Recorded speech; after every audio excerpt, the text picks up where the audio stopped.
The alarm in my earpiece went off 3 seconds before the lights in the observation deck died. I remember that detail because it never happened again in my life, not once, and I have replayed that night more times than I can count. One moment I was watching a feed of a quiet marble hallway on a ship that did not belong to my people. The next moment, every screen in front of me turned black, and a voice in my ear told me to stay silent no matter what I saw next. My name is Ethan Cole. Back then I was 26 years old, and I held a job that nobody wanted. I was a watcher, not a soldier, not a diplomat, not anyone important. I sat in a small gray room on a supply vessel called the Halcyon, 3 jumps away from human space, and I watched hidden cameras that had been placed, without permission, inside the royal quarters of the Ostari Dominion. My task was simple: watch, record, say nothing, report only to Colonel Grant Ashby, and only when he asked. The Ostari were not friends of ours back then.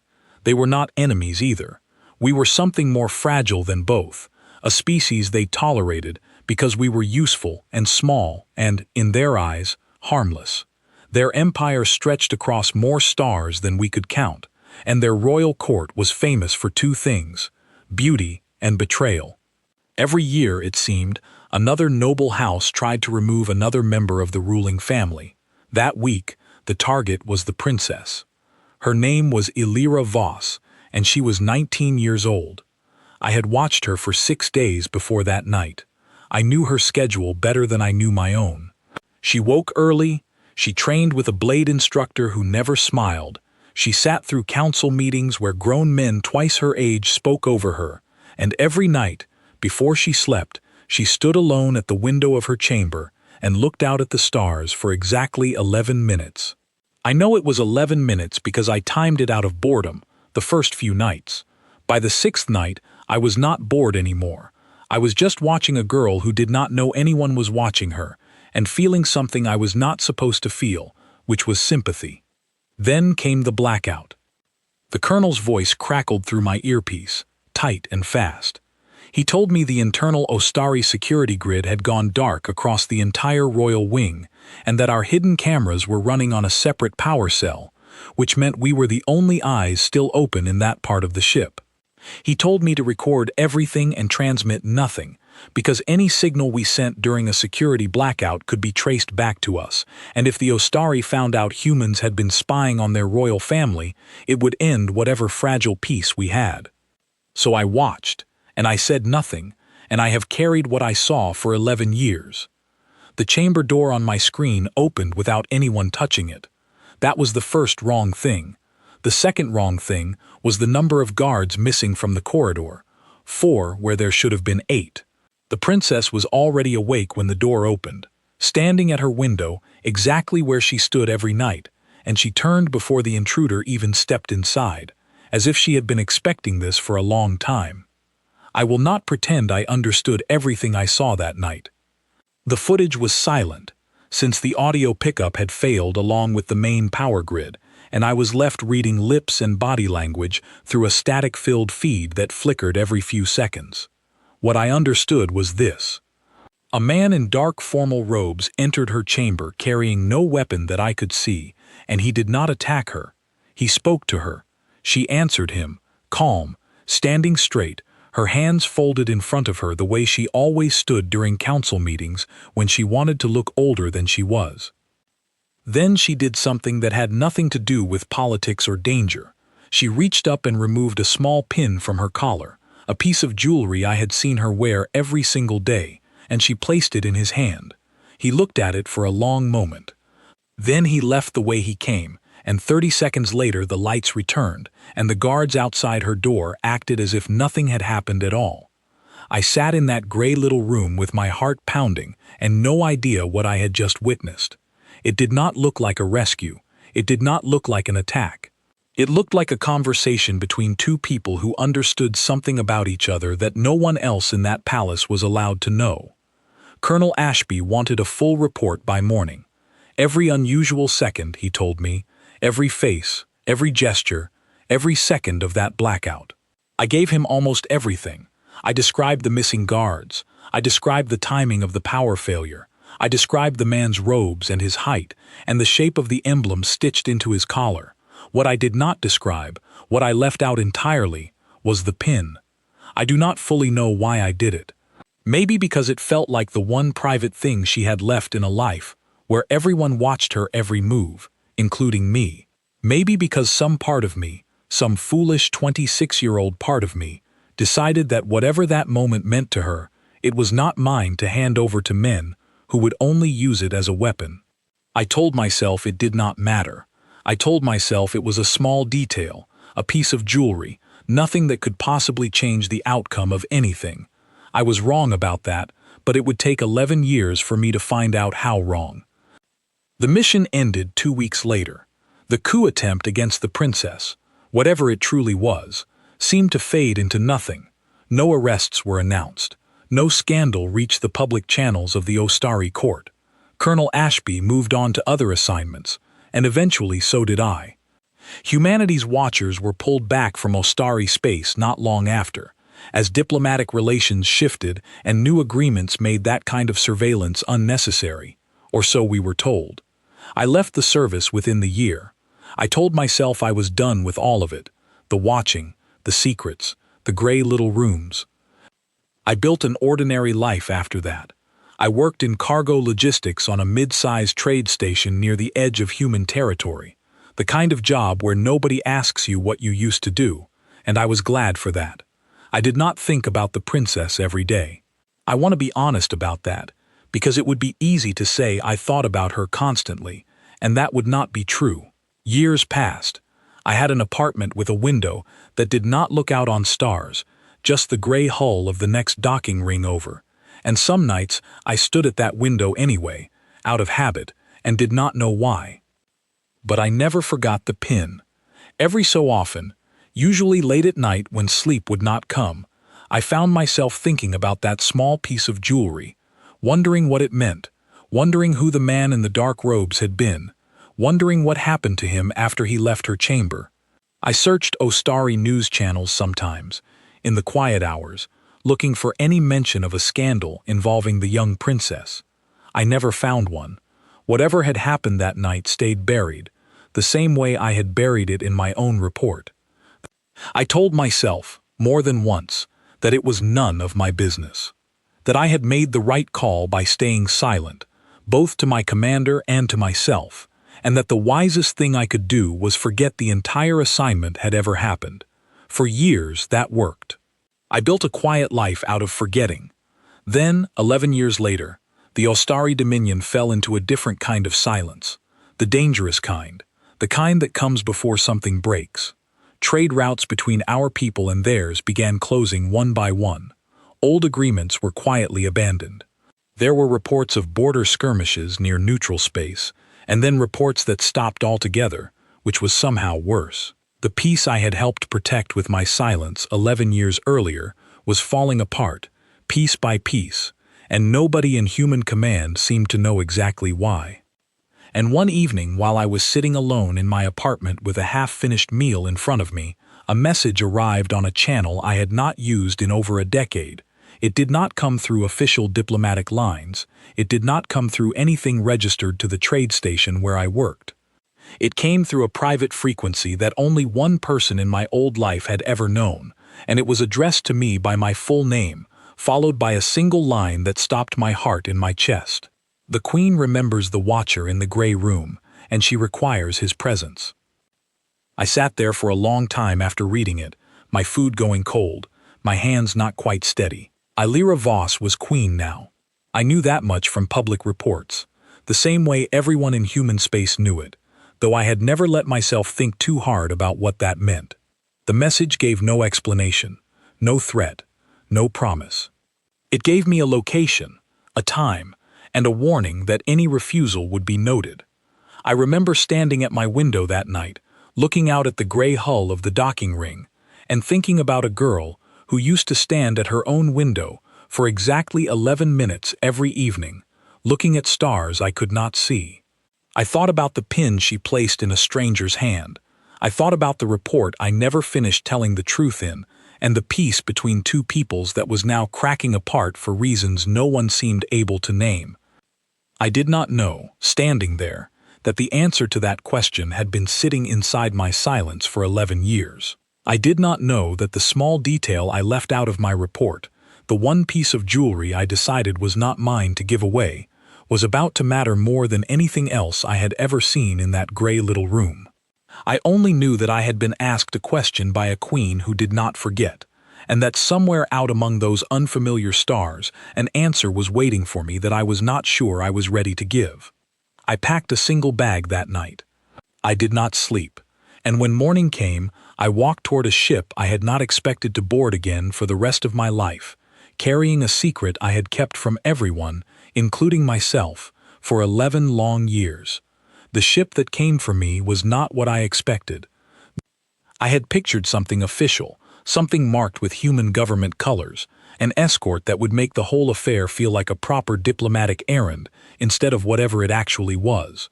Instead, a small transport called the Wayfinder docked at my station just after dawn, unmarked, quiet, and piloted by a woman named Nora Pierce, who introduced herself with a firm handshake and told me almost nothing else for the first hour of the flight. Nora had sharp eyes and short brown hair, and she moved through the cockpit like someone who had done this kind of quiet, unofficial work more times than she wanted to count. When I finally asked her who had sent her, she gave me a small, tired smile and said only that some requests come from high enough up that questions are not part of the job. I did not push further. I had spent enough years in that world to know the shape of an answer that was not going to change no matter how many times I asked. It took me most of the first day to learn anything useful. Nora eventually told me that Human Command had received the same message I had, routed through a different channel, confirming that Queen Illyra Voss had requested my presence by name, and that our leadership had debated for nearly 2 full days about whether to let me go at all. In the end, they decided that refusing a direct request from the Ostari Queen, during a time when relations were already crumbling, would be far more dangerous than sending one retired watcher across the border. I asked her what she knew about why relations had fallen apart so badly. She was quiet for a while before she answered, and when she did, her voice had the careful tone of someone repeating things she had read in briefings rather than things she fully understood herself. She told me that roughly a year ago, a series of trade agreements between our people and the Ostari had begun collapsing without clear explanation. Ships that used to move freely between our territories were suddenly turned away at Ostari checkpoints. Diplomatic messages went unanswered for weeks at a time.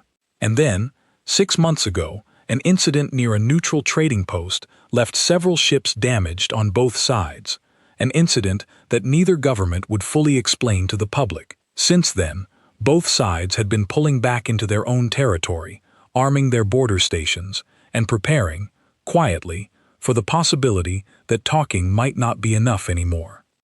I asked her what any of that had to do with me. Nora shrugged and said that was exactly what she had been sent to find out, and that the Queen apparently believed I held some piece of the answer, though no one on our side understood what that piece could possibly be.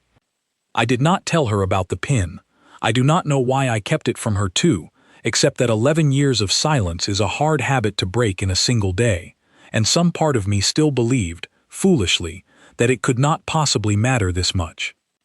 We traveled for 3 days through neutral space, avoiding the usual trade lanes, moving instead through quieter routes that Nora said were less likely to draw attention from either side's military patrols. During those 3 days, I found myself thinking constantly about the last time I had made this kind of journey, 11 years earlier, young and certain that watching other people's secrets from a gray little room was simply a job like any other. I did not feel that certainty anymore. I felt like a man walking back into a room he had left a fire burning in, only now returning to see how much of the building was still standing. On the second night, unable to sleep, I found Nora sitting alone in the small galley of the Wayfinder, staring at a datapad filled with reports I was not permitted to read. She looked up when I came in, and after a moment, waved me toward the seat across from her. She told me something then that she probably was not supposed to share. She said that command believed the Queen was under enormous pressure from her own court, that several powerful noble houses were pushing hard for war against humanity, using the border incident as proof that we could not be trusted. She said the Queen had resisted that pressure for months, refusing to close the border entirely, refusing to abandon diplomatic contact, even as her own advisors grew louder in their demands. And then, out of nowhere, this message had come for me. I asked her what she thought that meant. Nora studied me for a long moment, the kind of look that made me feel like she already suspected I knew more than I was saying, and then she told me something I have never forgotten. She said that in her experience, powerful people rarely reach backward into their own past, unless the present has stopped giving them any other options. If the Queen was reaching for a watcher from 11 years ago, it meant everything else available to her in the present had already failed. I thought about the princess standing at her window every night for exactly 11 minutes, and I wondered, not for the first time, what kind of person that quiet, disciplined girl had grown into after a decade of ruling an empire that seemed to be constantly trying to tear itself apart from the inside. On the third day, we crossed into a starry space, through a checkpoint that had clearly been expecting us. I remember the tension in my chest as our small ship approached the massive gray shapes of Ostari border vessels, remembering the last time I had crossed a border like this one, hidden behind a false identity, part of a mission that officially never happened. This time, there was no hiding. Our ship was scanned, questioned, and then, to my genuine surprise, waved through without delay, as if orders had been given well in advance of our arrival. Nora glanced at me after we passed through the checkpoint and said quietly that she had never seen an Ostari patrol move that fast for anyone, let alone for an unmarked human transport. I did not have an answer for her. I was too busy staring out the viewport at a version of Ostari space I barely recognized, patrol ships positioned in tight defensive formations, entire sections of what used to be open trade routes now marked with warning beacons. We reached the outer edge of the royal system on the fourth day. I had seen the Ostari homeworld once before, 11 years earlier, from the window of a supply vessel disguised as a trade ship, and I remembered thinking then how strange it was that a species capable of such beauty in their architecture could also be capable of such constant, quiet violence in their politics. Seeing it again now, older, more cautious, I noticed how many more military vessels hung in orbit than I remembered, dark shapes positioned like teeth around a throat. Nora guided the wayfinder toward a private docking platform near the royal palace, a platform I recognized, with a jolt of memory, as being close to the very wing where I had once spent 6 days and nights watching a princess who did not know she was being watched. The irony was not lost on me. 11 years ago, I had approached this world in secret, hidden, ashamed in some private way of what I was doing. Now I was approaching it openly, summoned by name, and somehow that felt far more frightening. As we descended toward the platform, Nora told me she would not be permitted to accompany me beyond the docking bay. Her orders were to deliver me safely and then wait, and nothing more. I asked her, half joking, half serious, if she thought I was walking into some kind of trap.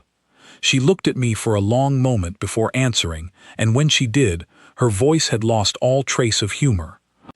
She said that if the Queen had wanted me dead, there were far easier ways to accomplish that than summoning me across a war zone by name, in a message that could be traced, on a ship that both governments now knew had crossed the border. She said that whatever this was, it did not have the shape of an execution. It had the shape of something else entirely, something she could not quite name, and that unsettled her more than a simple trap would have. We landed without incident. The docking bay was quiet, empty of the usual bustling activity I remembered from years before, staffed only by a small group of guards in formal Ostari armor who watched our ship settle onto the platform without a word. I stepped down the ramp alone, my single bag over my shoulder, and felt 11 years of silence pressing against my chest, like a physical weight. A guard captain approached me, tall even for an Ostari, with pale gray skin and eyes the color of storm clouds. He did not greet me the way I expected. He simply studied my face for a long moment, as if comparing it against some image he had been given beforehand, and then said a single sentence in careful, accented human speech. He said that the Queen had been waiting 11 years for this conversation, and that she did not intend to wait a moment longer than necessary. I remember my mouth going dry as he turned and gestured for me to follow him into the palace, down corridors far more heavily guarded than I remembered from my time watching them through a hidden camera feed. Every guard we passed watched me with open curiosity, as if word had somehow spread that a human was being brought to see the Queen personally, an event significant enough to draw attention even from soldiers trained to show none. We walked for what felt like a very long time, through halls lined with tall windows that let in the pale light of the Astari sun, past rooms I recognized only vaguely from years of watching grainy camera feeds rather than walking through them myself. I found myself searching every hallway we passed for some sign of the chamber where I had once watched a princess stand at her window, though I could not have said, even to myself, what I hoped to find there. Eventually, the guard captain stopped before a set of tall double doors, carved with the emblem of the ruling house, and told me, in that same careful, accented voice, that beyond those doors waited the answers I had come for, and the questions I had spent 11 years avoiding. He did not open the doors himself. He simply stepped aside and told me that the Queen did not permit anyone to announce me. She wished, he said, to see for herself whether the man who walked through those doors was the same one who had once kept her secrets, or whether 11 years had changed him into someone else entirely. I stood there for a long moment, my hand resting against the cold metal of the door, thinking about a small pin passed from one hand to another in complete silence, and about the report I had never finished telling the truth in. Then I pushed the doors open, and stepped into a room I had waited 11 years, without fully admitting it to myself, to finally see with my own eyes. The room was smaller than I expected a throne room to be, and far more dangerous than any room I had ever stood in. There was no throne, not in the way human stories describe them. Instead, the Queen stood near a wide window that looked out over the palace gardens, her back to me, dressed in dark formal robes that made her seem taller than I remembered. Guards lined the walls on either side, perfectly still, their eyes fixed on me the way soldiers watch a threat they have not yet decided how to handle. At the far side of the room, near a long table covered in data screens and reports, stood a thin, silver-haired Ostari man who watched me with an expression I could not read at all, somewhere between curiosity and open suspicion. Nobody spoke for what felt like a very long time. I stood just inside the doors, my bag still over my shoulder, unsure whether I was meant to bow, kneel, or simply wait. In the end, I did none of those things. I simply stood still, the way I had spent 6 days and nights doing 11 years earlier, and waited for someone else to decide what happened next. When the Queen finally turned to face me, I felt the years fall away in an instant. She was older now, of course, her features sharper, more composed, carrying the weight of a decade spent ruling an empire that seemed determined to consume itself. But her eyes were the same, dark and steady, the same eyes that used to look out at stars for exactly 11 minutes every night before she believed, incorrectly, that no one was watching. She studied me in silence for what felt like an eternity. Then she spoke, and her voice was calm in a way that somehow frightened me more than shouting would have. She told me that she had known, for 11 years, that someone had been watching her that night. I did not know how to respond to that. I stood there, feeling the weight of every guard's eyes on me, and finally managed to ask how she could have possibly known, since our surveillance had been hidden, undetectable, run through channels that had never been discovered by Ostari security in all the years since. She told me that she had not known about the cameras specifically, not at first. What she had known, from the very beginning, was that the timing of the security blackout that night was far too convenient to be an accident, and that only a handful of people in the entire palace had access to the systems required to create such a blackout. For years, she said, She had assumed the blackout was created by her enemies within the court, to hide whatever conversation took place in her chamber that night from her own guards. It was only recently, she said, that she had learned the blackout had another purpose entirely. It had not been created to hide the conversation from her guards. It had been created to hide the conversation from a set of hidden cameras that human intelligence had placed inside her private chambers. Cameras her own enemies did not know existed, but that someone, somewhere in her court, absolutely did know about. I felt the floor shift slightly beneath me, though I had not moved at all. I asked her how she had learned about the cameras, and she gave me a small, humorless smile before answering. She told me that 6 months ago, during the investigation into the border incident that had nearly pushed our two peoples into open war, one of her intelligence officers uncovered old records buried deep within her own palace archives, records referencing a human surveillance operation that had taken place 11 years earlier, during the height of the succession crisis that nearly cost her the throne, and possibly her life. Those records included partial technical specifications for the cameras, installation timestamps, and most importantly, a redacted human intelligence report describing the events of that specific night in careful, clinical detail. She said that report had been remarkably thorough. It described the missing guards. It described the timing of the blackout. It described the man who entered her chamber, his robes, his height, even the emblem stitched into his collar. And then, she said, her voice dropping into something quieter and far more dangerous, it stopped. The report described everything that happened that night, except for the single detail that mattered most. I felt my stomach twist as I realized what she was about to say. She told me that the report never mentioned the pin. The silver-haired man near the table shifted slightly, and I noticed, for the first time, that he was watching me with the intensity of someone who had been waiting 11 years to see this exact reaction cross my face. The Queen stepped closer, closing the distance between us until only a few feet separated us, and I found myself standing exactly as still as I had 11 years earlier, watching her through a hidden camera feed, except now there was nothing hidden about it at all. She told me that for 6 months, ever since discovering that report, she had been trying to identify the human watcher who authored it, the one detail missing from an otherwise perfect record, making it obvious to her that whoever wrote it had chosen, deliberately, to leave something out. She said that, in her experience, people only leave out details that matter, and she had spent 6 months trying to understand why a human intelligence officer, watching her in secret 11 years ago, would choose to protect the one piece of evidence that could have explained everything that happened that night. I asked her, my voice not entirely steady, why the pin mattered so much. I told her, honestly, that I had assumed it was simply a piece of jewelry, a small personal object, nothing that could possibly hold any political weight. She was quiet for a long moment before answering, and when she finally did, her voice had changed, softer now, though no less intense.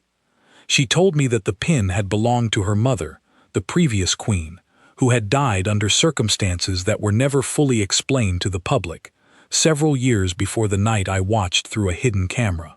She said that pin was the only object she owned that had belonged to her mother, and that she had worn it every single day since her mother's death, as a private, silent reminder of the woman she had lost.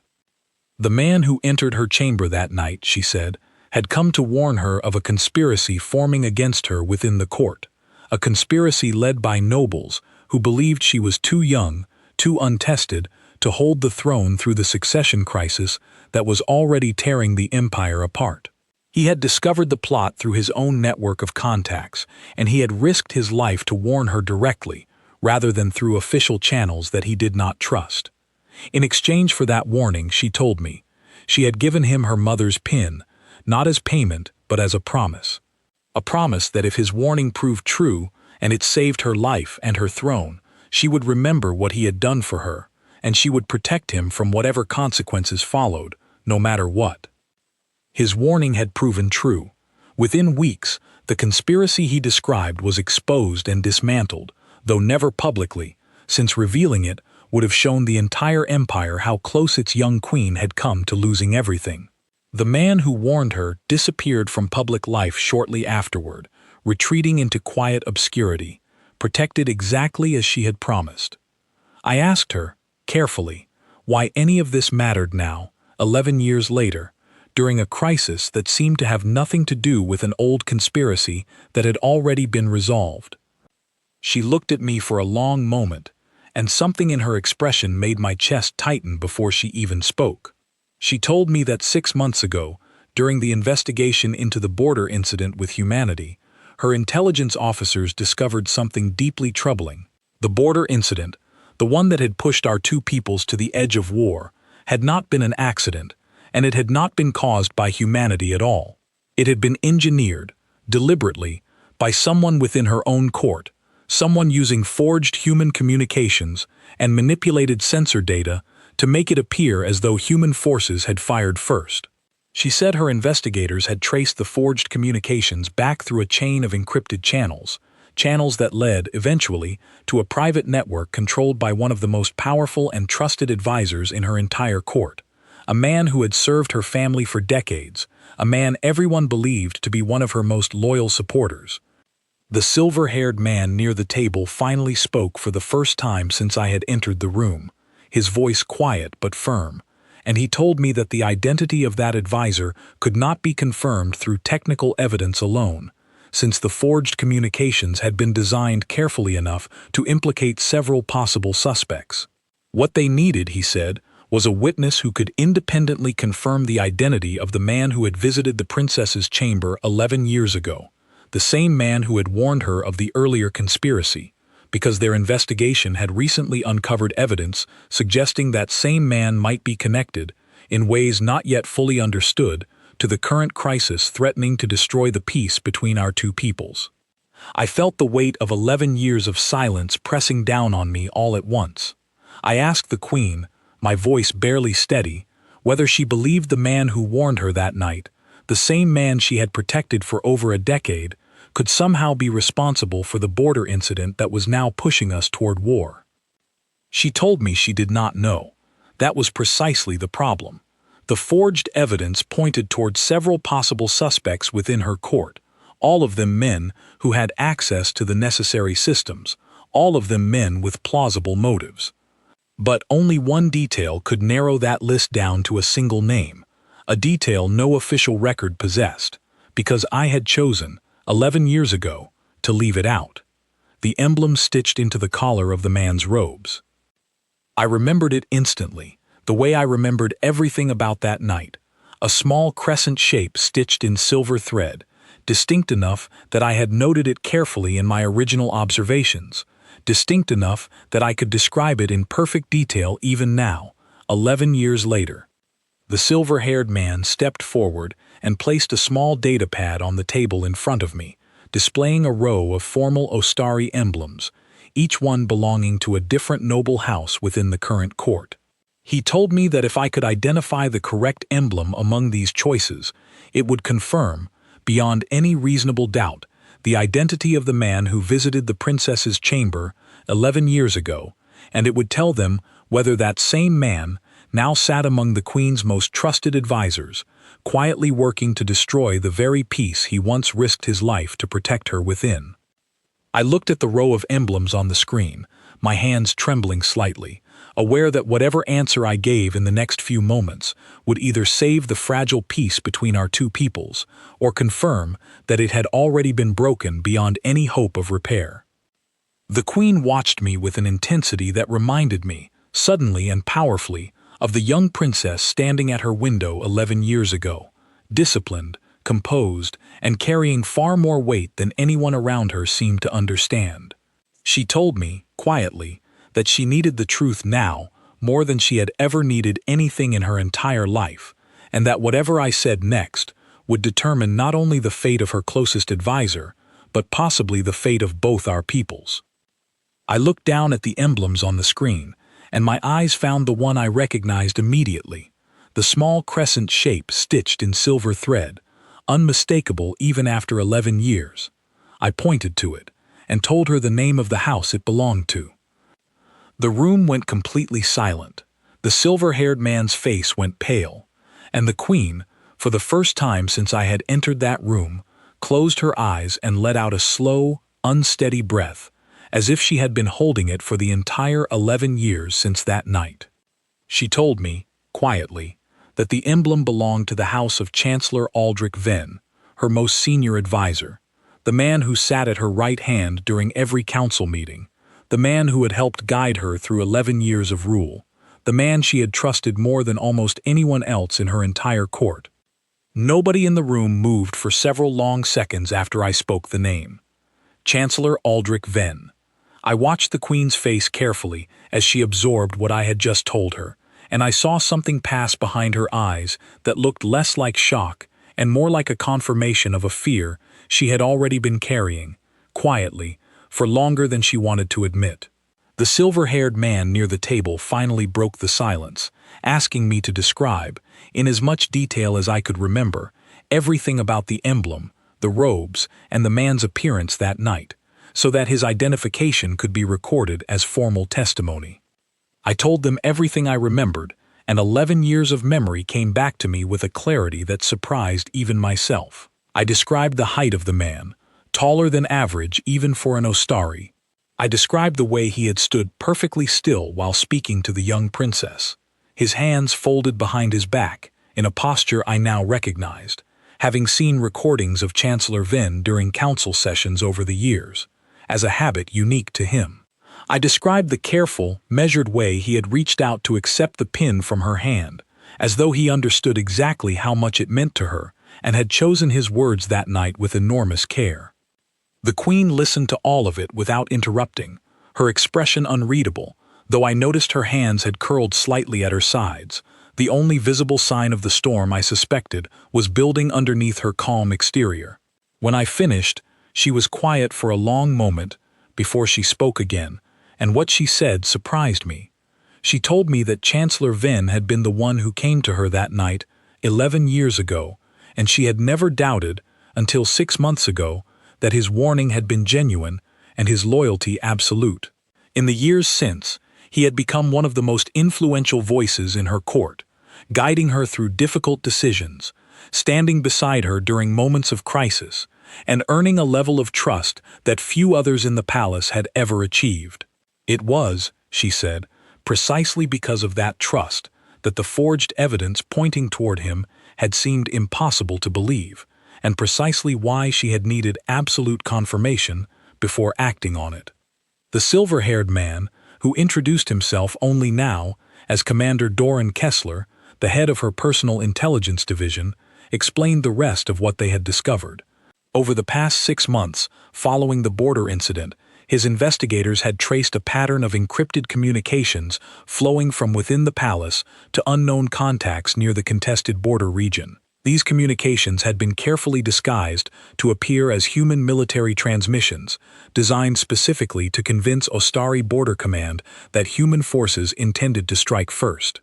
The forgery had been skillful enough to fool automated systems and lower-level analysts, but not skillful enough to survive a deep forensic review once Commander Kessler's team began looking closely. What they could not determine, until now, was who within the palace held both the access and the motive to create such a scheme. Chancellor Venn had access, certainly, along with several other senior advisors, but motive had remained a mystery, since Venn had spent over a decade publicly advocating for peaceful relations with humanity, often standing against the very noble houses now pushing hardest for war. I asked the obvious question. If Venn had spent years supporting peace, why would he now risk everything to manufacture a war?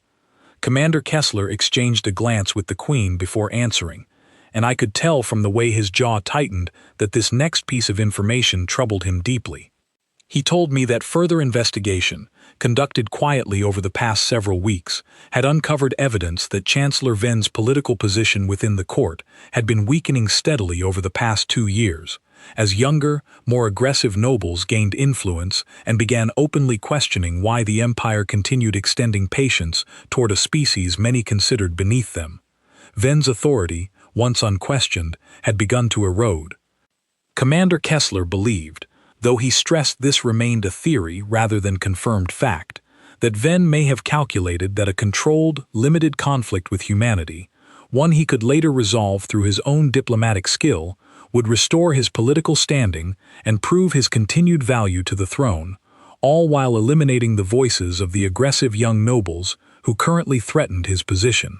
It was, Kessler admitted, a dangerous and reckless plan, but not an impossible one for a man who had spent decades learning exactly how far the Empire's patience could be pushed before it broke. The Queen finally spoke again, her voice quieter now, carrying a weight that made the entire room feel smaller. She told me that if this theory proved correct, it meant the man she had trusted for 11 years, the man who had once risked his life to save her, had been willing to risk the lives of countless soldiers and civilians on both sides simply to protect his own influence within her court. I felt the full weight of what my silence, all those years ago, had nearly cost. If I had included the detail about the pin in my original report, if Ostari intelligence had somehow gained access to that report years earlier, this entire crisis might have been prevented long before it began. I said as much, quietly, more to myself than to anyone else in the room, and the Queen turned to look at me with an expression I did not expect. She told me that I was wrong to blame myself, and that if anything, my silence 11 years ago had likely saved Venn's life at the time, and possibly her own as well. Had that detail become known within the court back then, Venn's enemies would have used it against him regardless of his intentions, framing his warning as some kind of manipulation or betrayal, rather than the genuine act of loyalty it had been. My silence, she said, had protected something true for 11 years, even if it now stood in the way of proving something equally true about who Venn had since become. I asked her what she intended to do with the information I had given her, and Commander Kessler answered before she could, explaining that formal action against a Chancellor of Venn's standing could not be taken lightly, especially not based on the testimony of a single human witness, however credible. Venn's allies within the court would immediately challenge any accusation, framing it as a human conspiracy designed to weaken Ostari leadership during a moment of crisis. What they needed, Kessler said, was not just my testimony, but a way to confront Venn directly, in a setting where his own reaction might reveal the truth beyond any doubt. The Queen looked at me then, with an expression that made my chest tighten with something between fear and understanding. She asked me, directly, whether I would be willing to stand in that confrontation myself, to face Chancellor Venn in person, and to speak the truth I had carried silently for 11 years, this time where it could finally do some good, instead of simply protecting a secret that no longer needed protecting. I want to be honest about what I felt in that moment. I was afraid. I had spent 11 years building a quiet, ordinary life, specifically because I never wanted to stand in a room like this one again, carrying information that could change the fate of entire peoples. But I also understood, standing there, that I had been given a rare and terrible kind of second chance. 11 years ago, I had watched history happen through a hidden camera and said nothing. Now I was being asked to step out from behind that silence and speak, openly, in a moment that might determine whether two peoples went to war or found their way back toward peace. I told her yes. Commander Kessler began outlining a plan almost immediately, explaining that Venn had requested an audience with the Queen the following day to discuss further military preparations along the border, a meeting he did not yet know would include an unexpected guest. Kessler believed that presenting me, alive and present, as the human witness who could identify him from that night 11 years ago, would create a moment of genuine, unguarded reaction, one that skilled interrogators and forensic analysts in the room could study carefully for signs of guilt. The Queen listened to this plan with a troubled expression, and when Kessler finished, she raised a concern that clearly weighed heavily on her. She reminded him that if Venn truly was responsible for the border incident, he had already shown a willingness to manipulate evidence and endanger countless lives to protect his position. A man capable of that, she said, might react to an unexpected confrontation not with confession, but with something far more dangerous, especially if he believed he had nothing left to lose. Kessler acknowledged the risk and told her, quietly, that additional guards would be positioned throughout the meeting chamber, disguised among the usual palace staff, ready to respond the moment any threat emerged. He assured her that every precaution would be taken to protect both the Queen and myself during the confrontation. I spent that night in a small guest chamber within the palace, unable to sleep, staring at the ceiling and thinking about everything that had led me to this exact moment. I thought about the young watcher I had been 11 years ago, certain that my job was simply to observe quietly and report faithfully, never imagining that a single detail I chose to withhold would someday determine whether an entire empire tipped toward peace or war. I thought about the princess standing at her window, and the queen she had become, carrying burdens I could not fully imagine. And I thought, more than anything, about the strange, quiet power of simply paying attention. For 11 years, my only skill in that gray little room had been watching carefully and remembering everything I saw, a skill so unremarkable that no one, not even the Ostari with all their advanced technology and centuries of political intrigue, had ever suspected it could matter this much. It occurred to me, lying there in the darkness of an unfamiliar palace, that this might be the quiet strength my own people carried into a much larger, much older galaxy full of species who underestimated us constantly. We were not the strongest, we were not the most advanced, but we watched and we remembered, and sometimes that turned out to be enough. Morning came far too quickly. A guard arrived at my door to tell me the meeting had been moved forward by several hours, and that the Queen requested my presence immediately. I dressed quickly, my hands unsteady despite my best efforts to remain calm, and followed the guard through corridors that felt far more threatening in daylight than they had the night before. As we approached the meeting chamber, the guard leaned close and told me, quietly, that Chancellor Venn had already arrived and that he did not yet know a human witness would be joining the conversation. I took a slow breath, steadying myself as best I could, and stepped through the doors to finally face the man whose collar emblem I had carried in silent memory for 11 long years. Chancellor Aldrich Venn stood near the long council table when I entered, dressed in dark formal robes not so different from the ones I remembered from 11 years ago. His silver hair swept back neatly, his posture perfectly composed. He was reviewing a set of reports with 2 junior advisors when the doors opened, and I watched his eyes lift toward me with mild curiosity, the kind of look a powerful man gives an unfamiliar face that does not yet register as a threat. That curiosity lasted only a moment. I saw the exact instant recognition crossed his features, a flicker so brief that anyone not watching closely might have missed it entirely. But I had spent years of my life learning to notice small, fleeting reactions, and I saw it clearly. His eyes widened just slightly, his hand, resting on the edge of the table, went still. And for just a heartbeat, something that looked very much like fear passed behind his composed expression before he mastered it completely.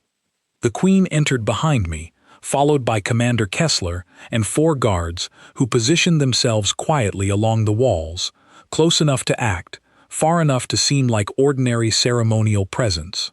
Venn straightened immediately, bowing formally to the Queen, his voice smooth and unbothered as he greeted her and asked, with practiced ease, about the purpose of this unexpected addition to their meeting. The Queen did not answer him directly. Instead, she walked slowly toward the center of the room and asked him, in a calm and measured voice, whether he remembered a night 11 years ago, during the height of the succession crisis, when he had come to her chamber during a security blackout to warn her of a conspiracy against her life. Venn's expression shifted into something carefully neutral, and he answered that of course he remembered that night, that it remained one of the proudest moments of his long service to her family, a moment he had never spoken of publicly out of respect for her privacy and the delicate nature of the crisis they had faced together.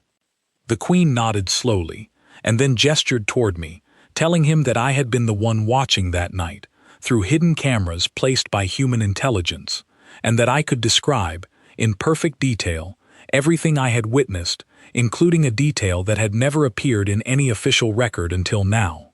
Venn's eyes moved to me again, and this time I saw something colder settle behind them, a calculation happening rapidly, the mind of a man who had survived decades of court politics working quickly to understand exactly how much danger he now stood in. Commander Kessler stepped forward and asked me, formally, to describe what I had witnessed that night, and I did, speaking slowly and clearly, describing the missing guards, the timing of the blackout, and the small crescent emblem stitched in silver thread on the collar of the man who entered the princess's chamber.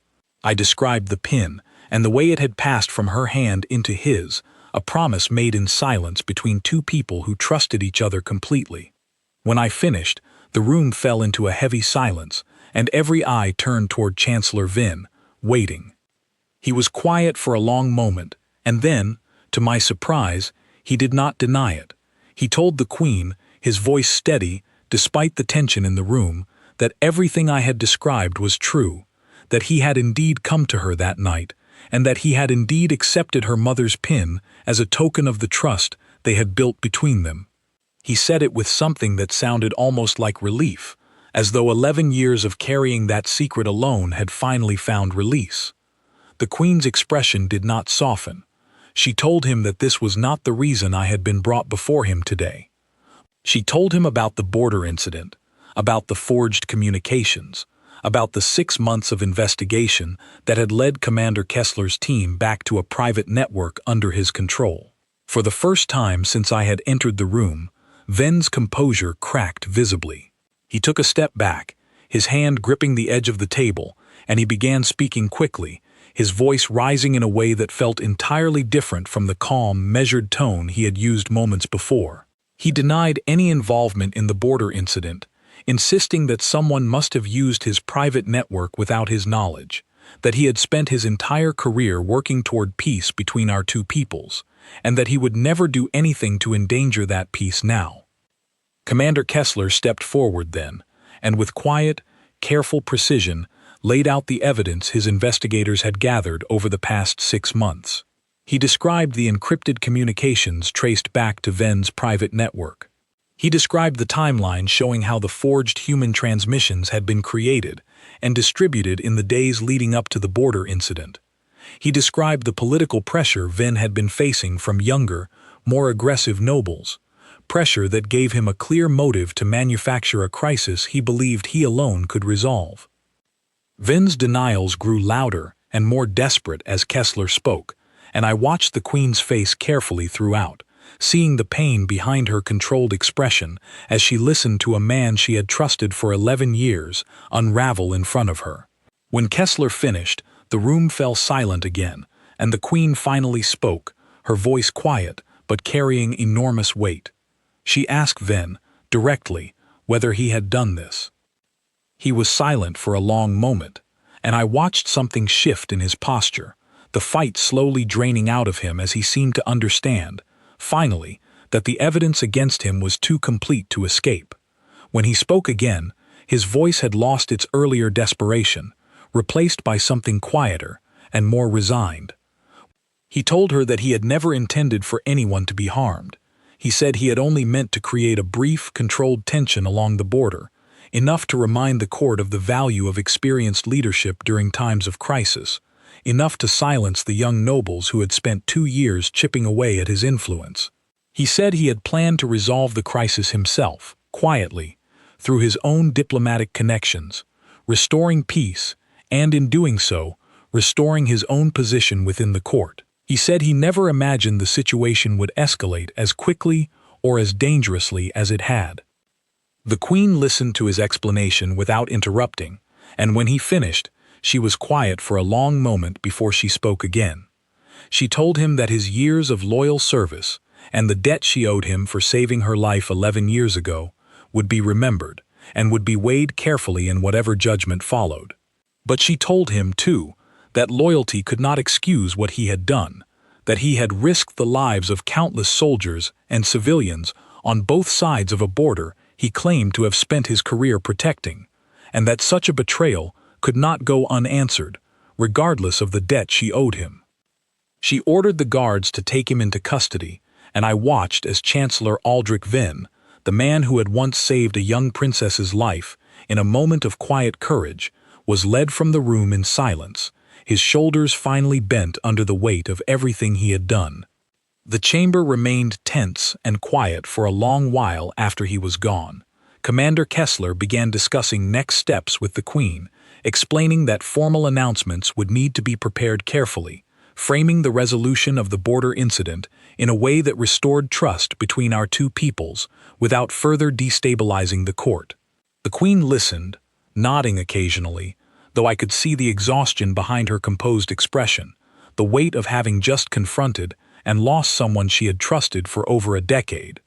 Eventually, Kessler excused himself to begin the necessary preparations, and the guards filed out as well, until only the Queen and I remained in the quiet chamber.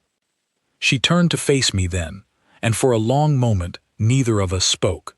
I did not know what to say to her, standing there in a room that had just witnessed the collapse of an 11-year friendship, knowing that my own silence, all those years ago, had somehow shaped the path that led to this exact moment. She spoke first. She told me that she owed me a debt she was not sure how to repay, that my testimony had likely prevented a war that would have cost countless lives on both sides, and that she understood now why I had chosen to leave the detail of the pin out of my original report all those years ago. I told her, honestly, that I had never expected that choice to matter this much, that I had made it in a moment of youth and instinct, believing it was simply the right thing to do, without any understanding of how far its consequences might eventually reach. She smiled then, faintly, the first genuine smile I had seen from her since arriving at the palace, and told me that sometimes the smallest choices carry the greatest weight, and that perhaps that was simply the nature of the world we both lived in, one small decision quietly shaping the fate of empires without anyone realizing it until years later.